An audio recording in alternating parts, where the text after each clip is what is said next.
A last chance to stay in the European LCS is on the line. And for Ninjas in Pyjamas and Mysterious Monkeys, the job is simple. They have to win today to avoid relegation. Ninjas in Pyjamas have the edge of their 1-0 up going into Game 2, Deficio. They showed us that perhaps the late game can work if you know what you're doing.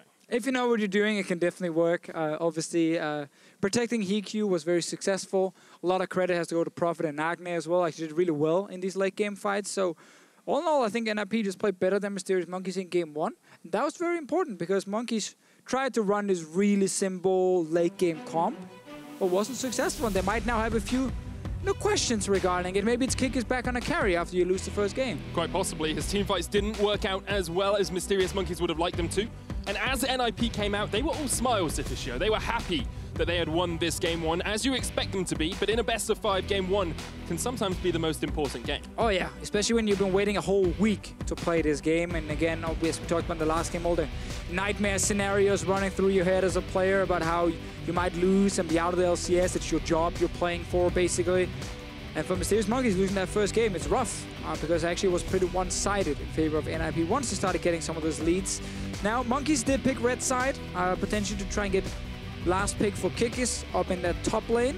So far, we're right back at the ban 80 carry type train.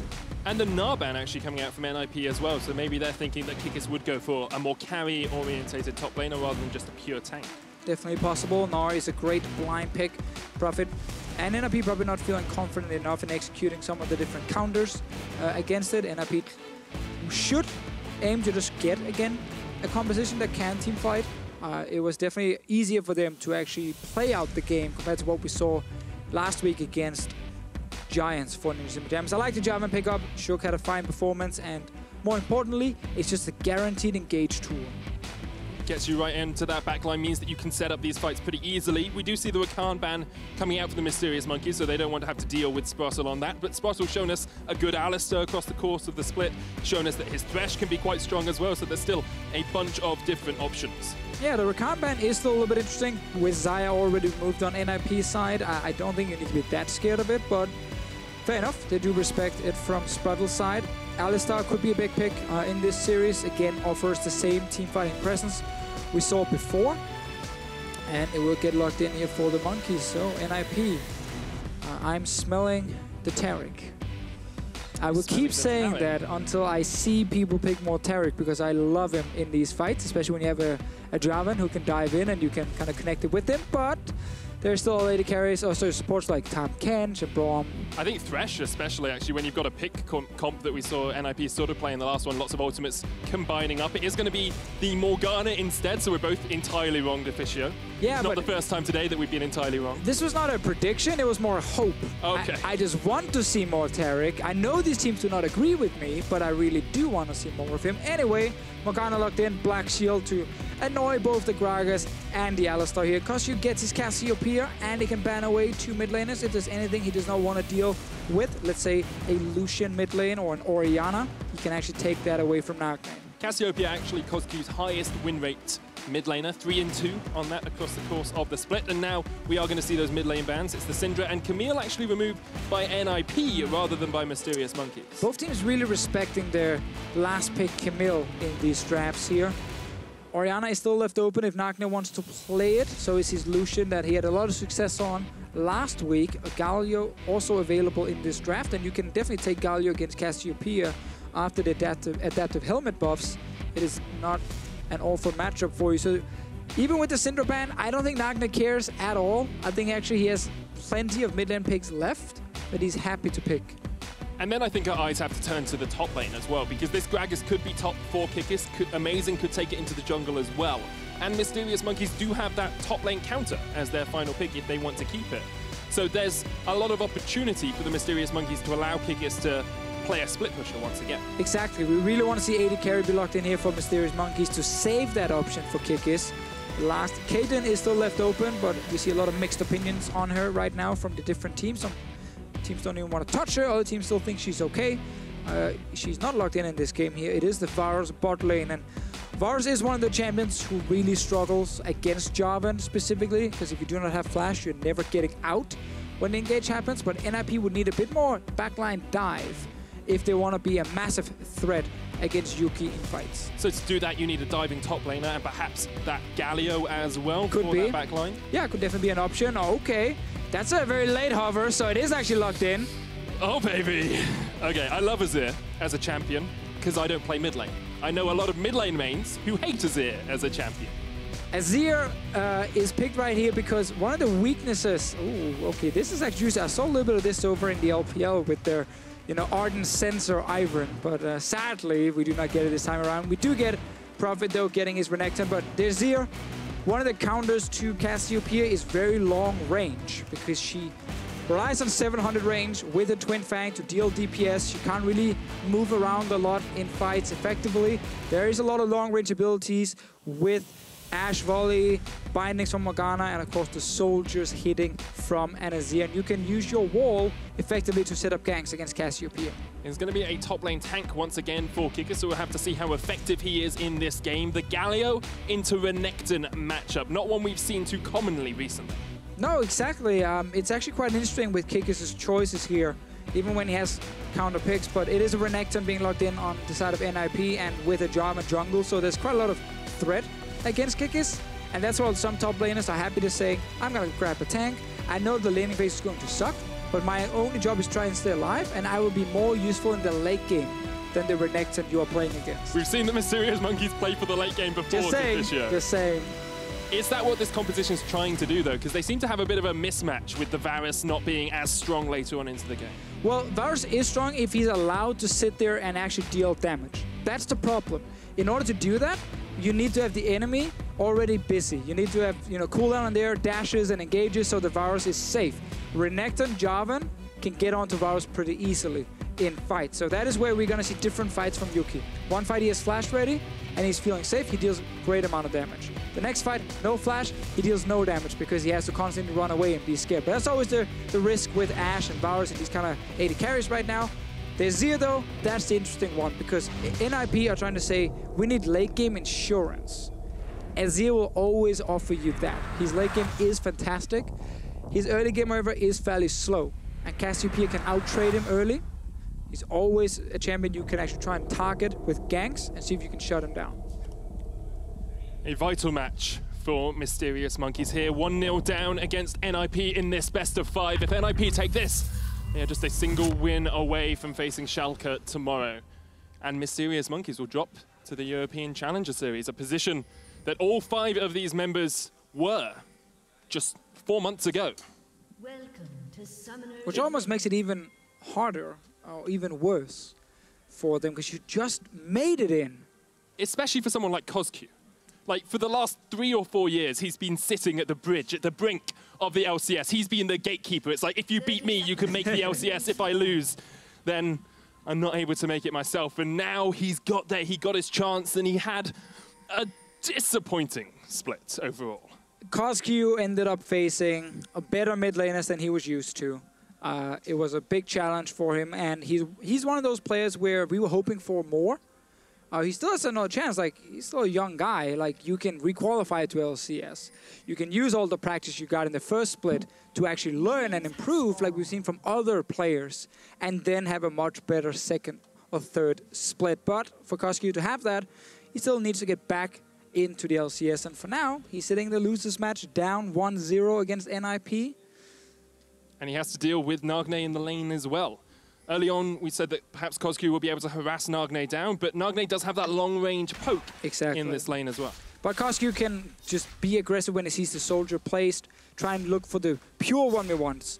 As a Cassiopeia, though, after level 6, you always got to look for the jungler. We talked about the engage from an Azir knocking Cozq back, and that is an easy kill for a Jarvan specifically. But amazing also on this Gragas. Can be active, we've seen that before from him. Mainly loves to go top lane. It's a Galio versus Renekton. Not really the lane you want to gank if you're amazing. Look mid lane, look bot lane. There's probably more openings. Do you need to shut down Prophet, though? Because he's had some very strong early game statistics in last week, especially against Giants. Even had a strong game against Kikis in the last matchup. Went ahead in all of his statistics and actually did it without much help from HeaQ. Yeah, obviously a Giant strategy is often to leave their top lane a ruin just alone even if he has a bad matchup, just leave him there to suck it up. And Prophet took advantage of that. He won that lane, and Prophet has done the same against some LCS top laners. He did it in the last game. Like, if he has a good matchup, he's able to get a big advantage and actually take tower down. And then what we need to see more from Prophet is him using that advantage to snowball the rest of the team. But we saw a bit of it last game. I think he had a good performance on the Gnar. We want to see more of it. Shutting him down for a Gragas Galio, that is difficult. That is very hard to do, so you might have to accept that Renekton will just win this lane and you try and outscale. Amazing has been tracked in his jungle here. HeaQ perhaps looking up towards that top lane for a gank. Can use the blast cone to jump across towards the Krogs if he wants, as Kikis has pushed up just a little bit. Do you go for a dive on a Galio, Deficio? Do you do it if you're Jarvan Renekton? That is the one thing that's super difficult to do against Galio with his damage reduction, his CC. Bot lane instead, though, as we mentioned, that's where Amazing can look for a play. Black Shield. Already being used, and the Ignite onto HeaQ as well. Amazing looking for it there. Dodges out the... Wow. Okay, that was a lot of damage. Yeah, that's a bit more damage than I was expecting, in all honesty. First blood to the Mysterious Monkeys. So this is what we want to see from Amazing. Look away from the top lane for once. Actually try and snowball someone else on your team. Successful first gank. No summoners used by NIP, though. They realized they were not getting out. Mid lane, we had HeaQ steal away the camp and look for a potential gank, but let's see the fight once again. Dreams just engages onto HeaQ, and it doesn't even matter if there's a black shield or not, if he gets knocked up or anything, because he's so far up the lane that there's just no way out. Like, this binding from Sprattel, technically, if it lands, great, you might survive, or at least have to use summoners to survive. But here, good flash from Amazing to get out of it, and then there's no way out. And this is what we want to see from Amazing as well. He needs to be ganking lanes other than Kikis, because in his series against HeaQ, when he ganked away from Kikis, he actually did a lot more for his team. They actually ended up winning when he wasn't near Kikis early on. Yeah, as Stress said on the Analyst coming into this game, like, it almost became a liability for Mysterious Monkeys that they always went top lane because it was so predictable, and teams started being like, okay, let's just try and counterpick Kikis, and then suddenly his matchup is not that great, and ganking for him is harder. So what Amazing did was he went mid lane, he went bot lane, and it proved to actually be quite good, because suddenly you have two lanes who might actually be ahead and winning instead of just the one lane where Kikis is in. So I quite like the adaptation with putting Kikis on more tanks and try and rely on team fighting. Now we just need to see if Yuki and Cozq can execute late game fights, because the Vladimir last game was not good enough in the late game fights to win the game. And that was against a team that didn't have as much late game as well. Here you've got the Azir to try and match up in those late game fights. It doesn't feel as cut and dry who's the early game team and who's the late game team in this second game of the best of 5. Yeah, with the Renekton on the side of NIP, I definitely feel like they have a few more tools to use, but they still have the great scaling, as you mentioned. On the side of Mysterious Monkeys, it is a lot about surviving top lane for Kikis. Just use the wave clear Galio brings. Literally just wave clear, wave clear, wave clear, and just play safe and see if you can match CS, then that's perfect. And then otherwise, if you're the Monkeys, get Yuki further ahead, get Cozq in a good position, and then you can still, for sure, get to the late game and really start being powerful with this comp. Yuki has not played Varus this split in the EU LCS, but did play it a lot in Challenger Series in the Spring Split, and actually had the highest damage numbers, damage per minute, of any AD carry in the Challenger Series on Varus. He's very comfortable on this champion. He knows it very well. And although it might not be the best AD carry in the current meta, it's definitely a comfort pick for him. Oh, let's see what happens. Bot here. Black Shield getting broken.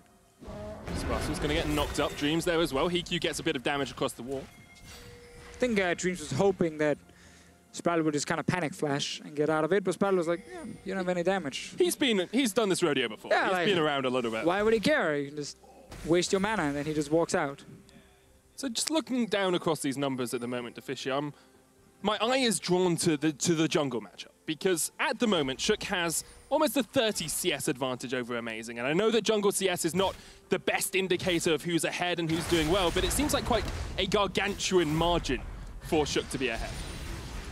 It really just depends on which camps he's been killing. He's been taking away the Krogs twice. There's a lot of CS in those two specifically, so Amazing has not been getting some of those camps with a lot of CS, which is obviously where you see the big difference. But as you do highlight, it does matter, and obviously HeaQ is ahead in experience, so you see the goal difference is about 400 for the Jarvan, despite Amazing getting an assist on that first blood. So HeaQ has not been ganking, but he's been just taking away the one camp in Amazing's jungle twice, and then of course his own camps, and he's just rushing towards level 6.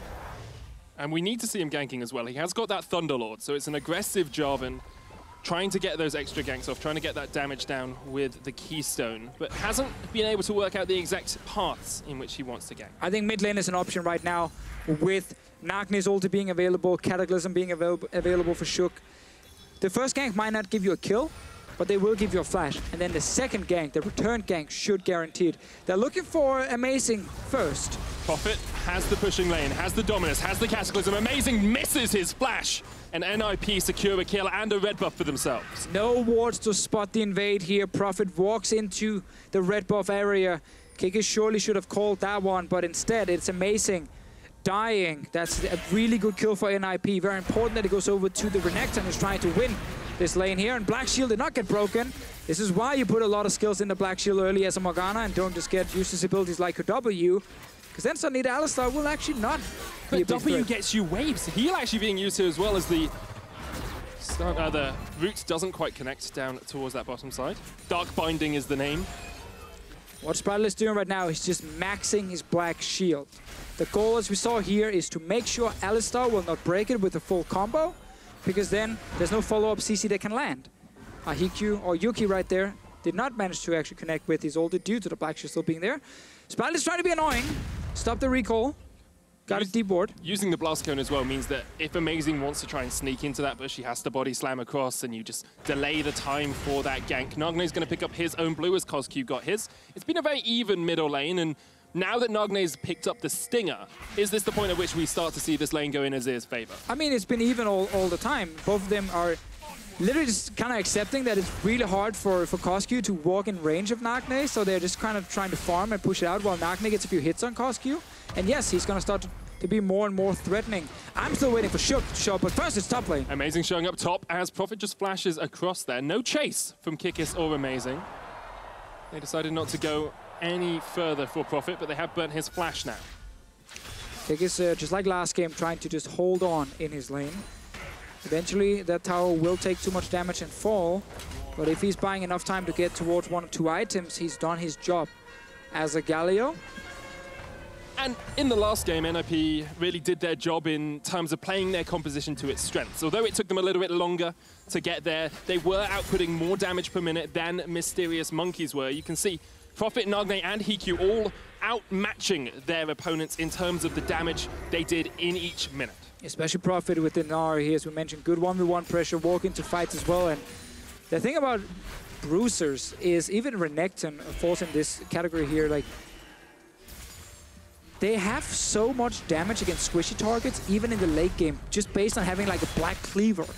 Like, that's enough, because these AD carries, they don't get armor. They don't get enough defensive tools to stop a Renekton or a Gnar from being a threat. So these top laners here can actually have a lot of individual carry power, despite not being a pure tank. As we see on the side of Kikis. And I like to see that carry power being put over to Prophet, because he was one of the big names for this NIP team when he joined. You know, he's a former He was SKT the biggest player. name. He was, although perhaps HeaQ in EU is perhaps slightly well. No, trust me. Everyone saw Prophet and they're like, yeah, he's the biggest name. Okay. Nagne?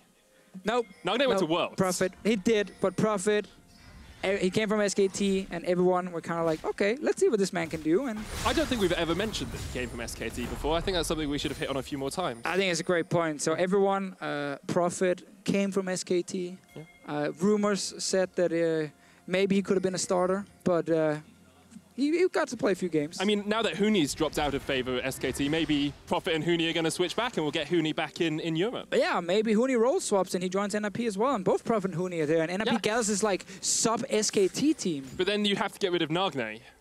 Yeah, okay, that's true. I like Nagne, so... Yeah, so do I. I think he's played very well across this series.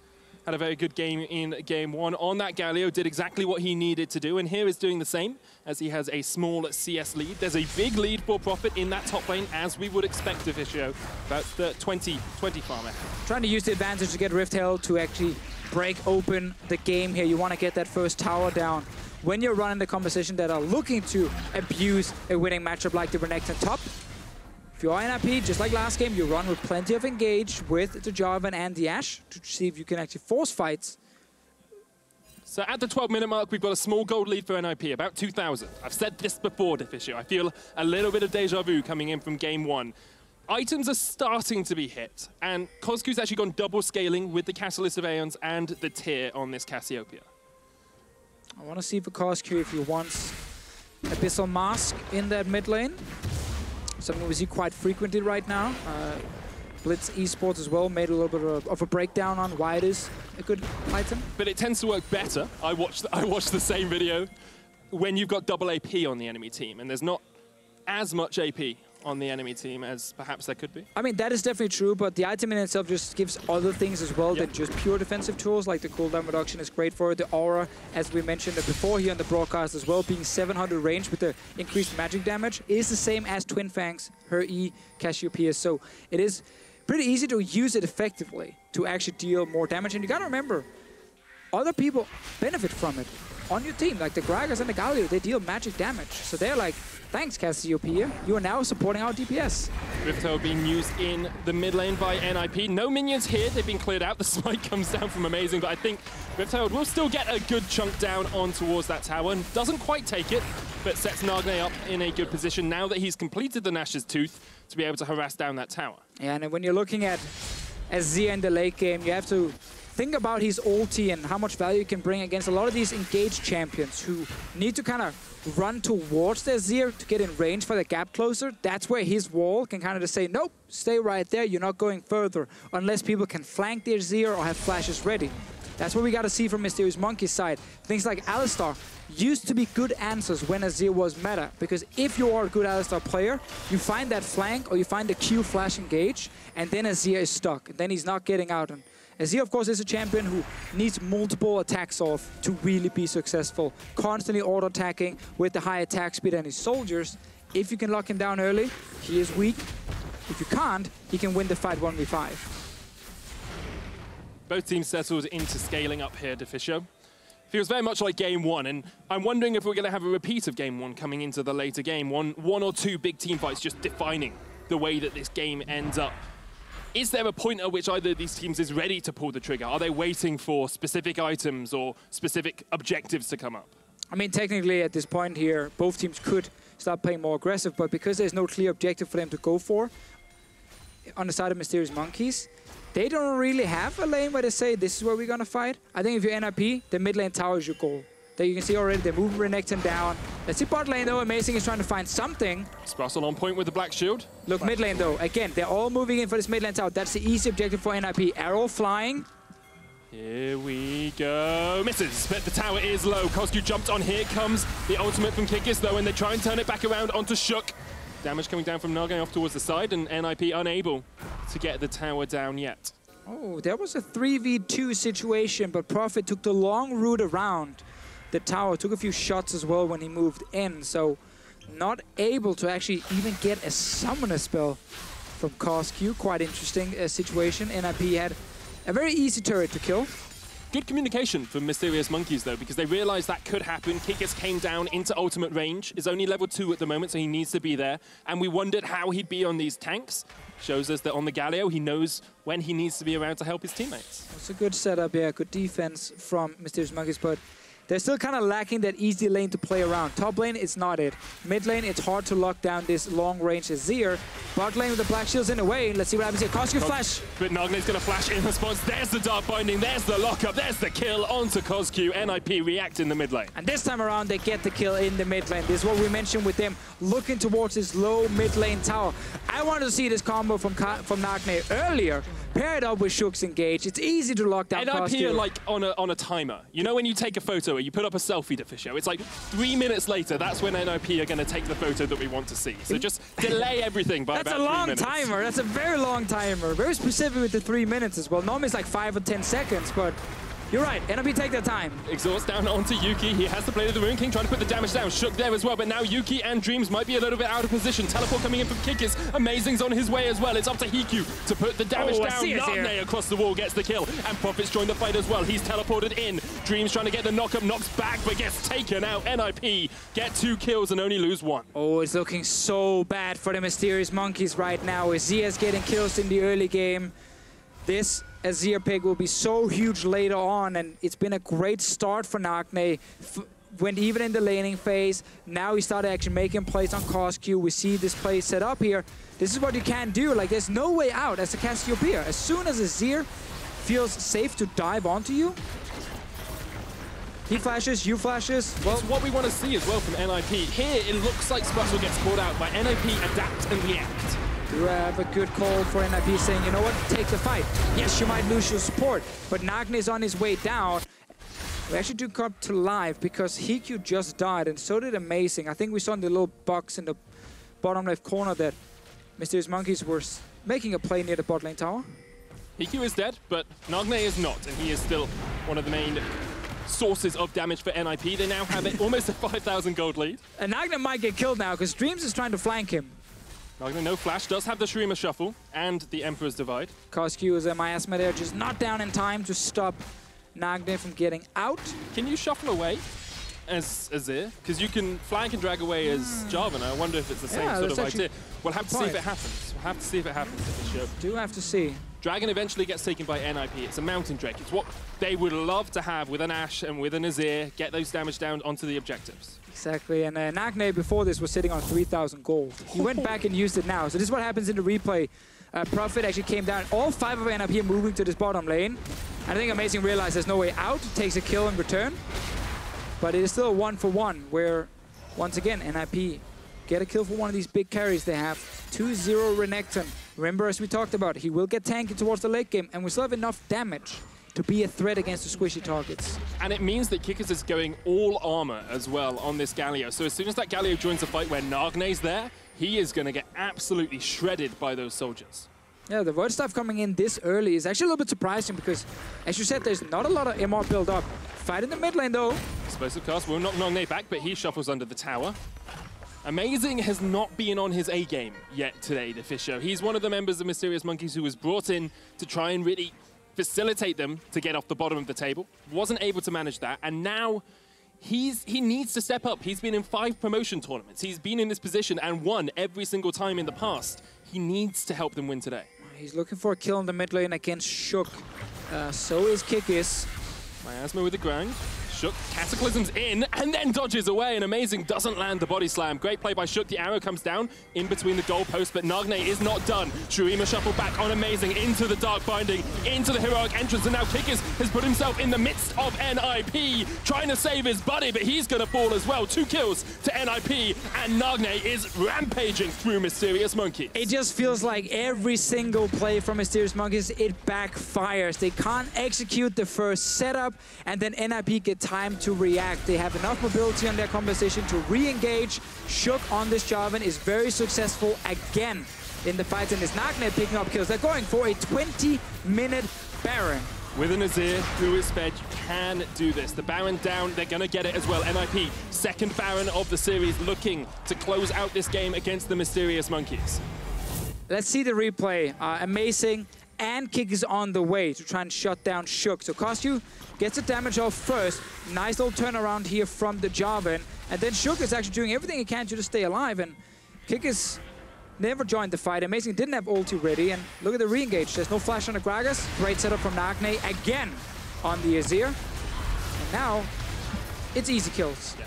When there's only armor on him and Nagne's free hitting from the side, that is very easy for NIP. And it's so much more what we wanted to see from the ninjas in pajamas. So much stronger in these team fights. Decisive calls, a 7,000 gold lead, 21 minutes in, and fed carries as well, Deficio. And we gotta just talk about the mental part as well. You are sitting here as Mysterious Monkeys. You lose the first game. You couldn't really execute your comp.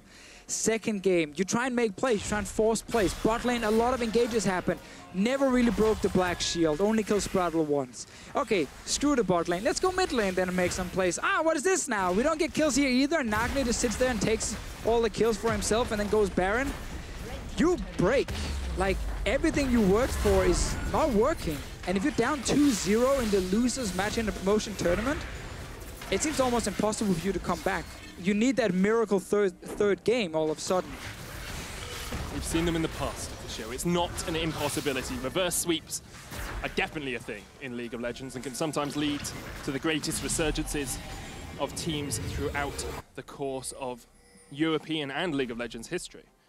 However, the Mysterious Monkeys now are in a point where they have to reset and expect for the next game. You can't really expect to win this game. even if you get to the late game, you're dealing with an Azir who almost has 3 completed items 22 minutes in. He's got Void Stuff, he's got Nash's Tooth. Yeah. He's 2-0-3. You've got a Renekton who's fed in the side lane. They've still got Baron buff for a minute and a half. Mysterious Monkeys are so far behind in this game that you can only look to game 3. Or you hope that NIP are suddenly getting really sloppy in the way they play, but...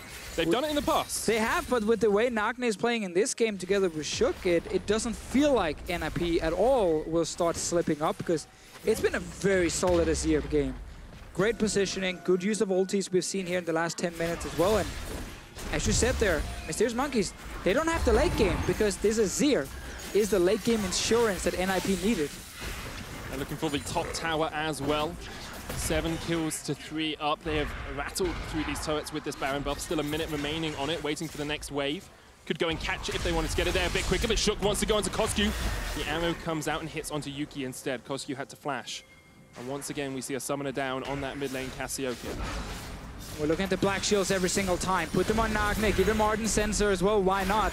And then you can't engage on the Azir. Look at him, he's just so confident. Step forward, the long range. What we wanted to see from NIP, executing their composition. And they're looking for an inhibitor line here. Yeah, this is more what we expected from NIP coming into the promotion tournament. Obviously, they were playing against a great Giants lineup, and Mysterious Monkeys are looking like a weaker version of that, but let's see the fight. Chain of Corruption doesn't connect. HeaQ in the front line, going to jump over the miasma. NIP going to re-engage, though. Here comes the damage from Prophet, the Dominus as well. Amazing knocks back. Here's Kikis, tries to get into the front of the fight, and HeaQ somehow is on the wrong side. He will eventually fall, but 2 members of the Mysterious Monkeys die as well.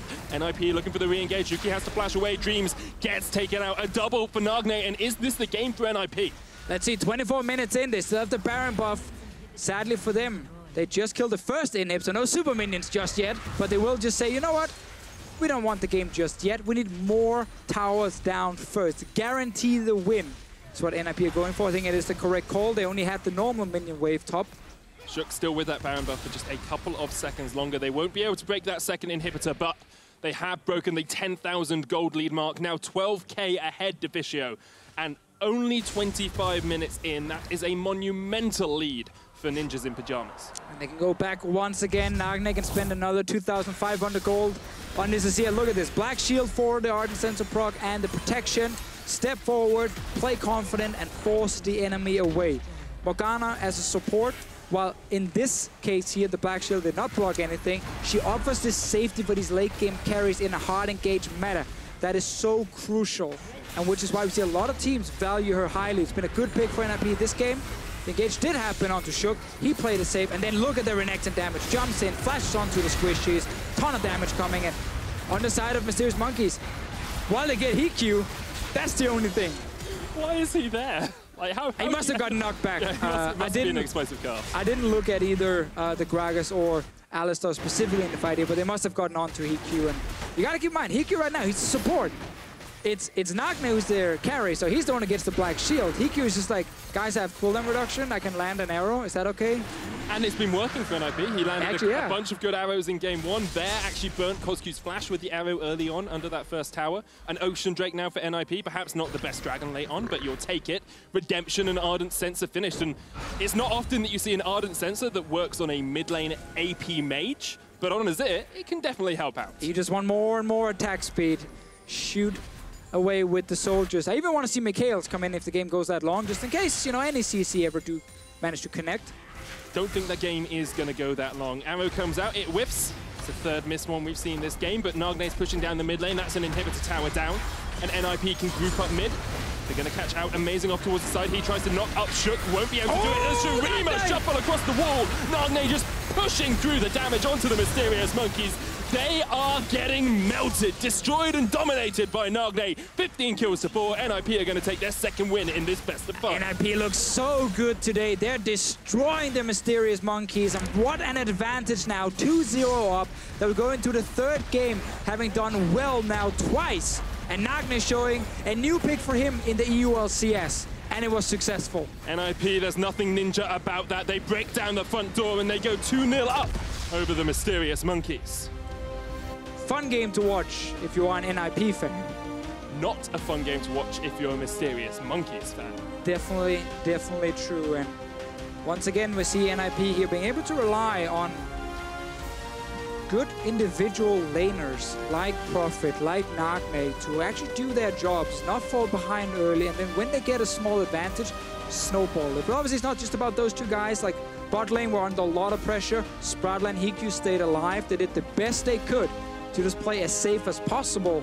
And of course, HeaQ has found a lot of success on Jarvan now. If you are Mysterious Monkeys, you gotta reconsider this red side. I thought they picked it to counter pick for Kikis. They locked in a Galio and said, we just want to try and survive lane and then hopefully we can win team fights. But that was countered completely, and I think also when you start seeing that Azir, you gotta pivot a little bit and be like, is Galio really the choice? Because right now, you're just building more tanks in your composition against a guy who is fantastic against tanks. And you have to give Nagne credit as well, cracking out a new pick in the tournament, the series for your lives, the game that you're really trying to win. It's very impressive. Ninjas in Pyjamas are fighting to remain in the European LCS and took another crucial victory in Game 2. Here are Drakos and Stress to break it down. So much to talk about here, Medic, and I think the first thing we're going to look at is picks and bans. Now, of course, the immediate standout pick is going to be the Azir, something that we have not seen in a very long time. Yeah, well, we've seen a couple of games in Europe and it hasn't actually found success. So glad to see it actually have a win here. And I don't want to go too much results before we go move off the draft. The Azir was a great pick. I like it. But the Galio pick, I don't like the Galio pick. And here's the reason.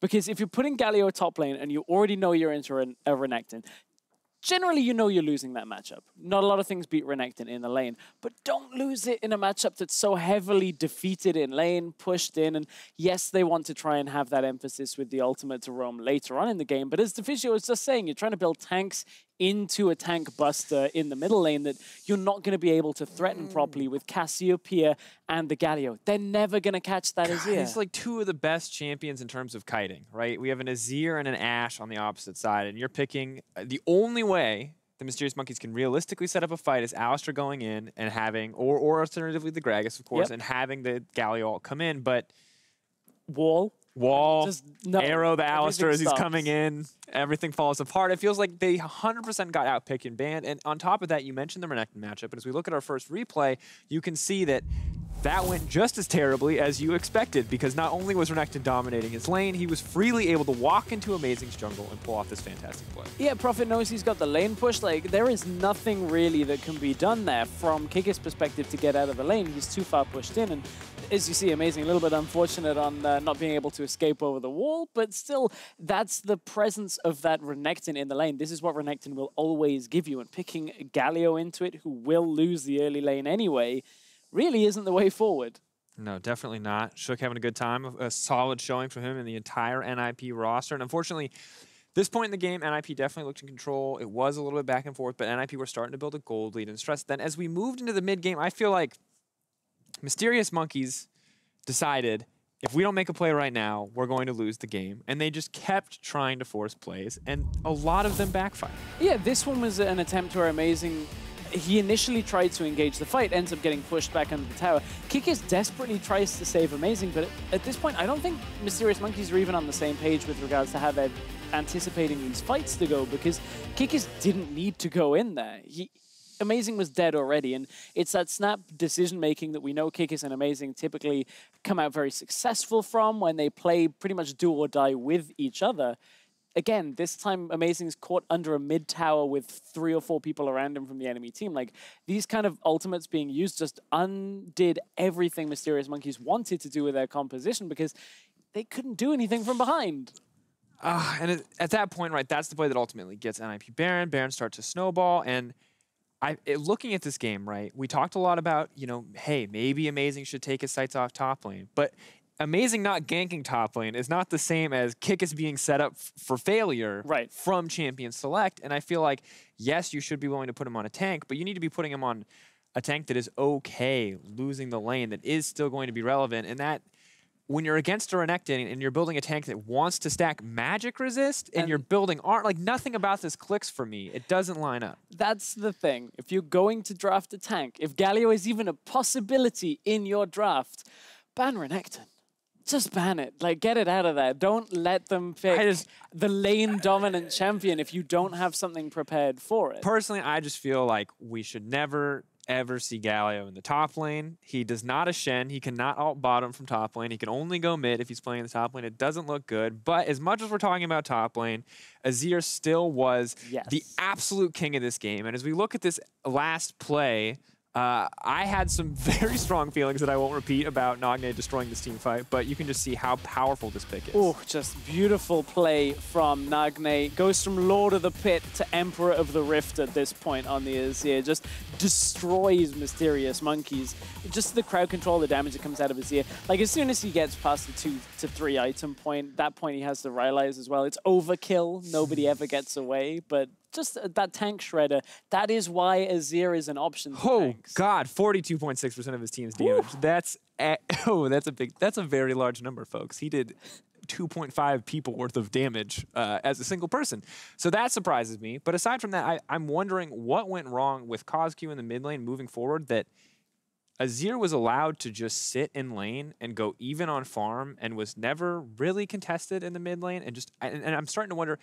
Now, admittedly, I do not know the intimate details of Azir versus Cassio as a matchup. Maybe this is what happens. Maybe this is just a surprise counter pick. But I don't feel like there's any situation where Cassio, a champion that can be hyper-aggressive early, should be suffering against Azir, a champion who has very, very little damage in the early game. Very little damage, but a lot of range in the early game is one of the key things. Deficio talked about it a little going into the game, where Azir can sit back, wave clear for a while, and until you get an item or two, you don't really have a lot of threat. But if there's nobody else coming to your lane for a lot of the time, then Azir just has a lot of freedom, can just move back to the tower and not concede too much at the same time. And a lot of it is the fact that Amazing, the early plays where he got caught, also has that impact on mid lane, where Cozq can't quite play as aggressively because there could be people behind him coming over the Raptors. Who knows at that point? Like, Cozq had to play a little safer than he would have liked. All right, to round things out, you predicted a 3-1 for NIP. Well, you're on the road to the NIP prediction, but not on the road to the 3-1. Do you think Mysterious Monkeys are going to fire back here and get a game, or is this just going to be a 3-0 for Ninjas in Pajamas? Because I don't want to jinx it, I'm going to stick with my prediction.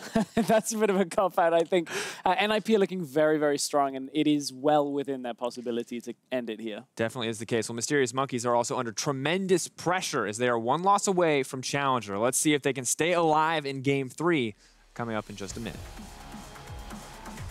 Vital match for Mysterious Monkeys. Well, it's up to HeaQ to put the damage down. Nagne across the wall gets the kill, and Prophet's joined the fight as well. He's teleported in. Dreams trying to get the knock-up, knocks back, but gets taken out. NIP get 2 kills and only lose 1. Into the Dark Binding, into the heroic entrance, and now Kikis has put himself in the midst of NIP, trying to save his buddy, but he's going to fall as well. 2 kills to NIP. Somehow, it's on the wrong side. He will eventually fall, but 2 members of the Mysterious Monkeys die as well. NIP looking for the re-engage. Yuki has to flash away. Dreams gets taken out. A double for Nagne, and is this the game for NIP? Side he tries to knock up Shook, won't be able to do it. As Shurima shuffle across the wall. Nagne just pushing through the damage onto the Mysterious Monkeys. They are getting... And Nagne showing a new pick for him in the EU LCS, and it was successful. NIP, there's nothing ninja about that. They break down the front door and they go 2-0 up over the Mysterious Monkeys.